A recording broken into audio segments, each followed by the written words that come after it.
রাজ্যের আমাদের সর্বভারতীয় নেতা অভিষেক ব্যানার্জি সাংসদ, তিনি আমায় ফোনে চেয়ারম্যানের পদ থেকে সরে গিয়ে পদত্যাগ করে দলীয় সংগঠনে আমাকে আরও বেশি করে সময় দেওয়ার জন্য তিনি নির্দেশ দিয়েছেন।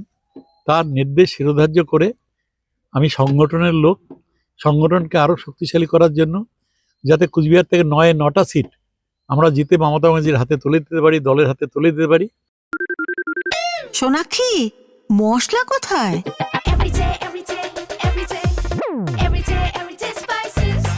এভরিডে মশলা, দেশের স্বাদ। তার জন্য তিনি নির্দেশ দিয়েছেন। সেই নির্দেশ অনুযায়ী আমি পৌরসভার চেয়ারম্যান পদ থেকে পদত্যাগ করে আমি দলীয় সংগঠনের কাজে নিজেকে আমি নিয়োগ করেছি এবং আমি দলের অনুগত সৈনিক। তাই দল যখন যা নির্দেশ দেয় হাইকমান্ড, সেই নির্দেশ আমি একদম অক্ষরে অক্ষরে পালন করি।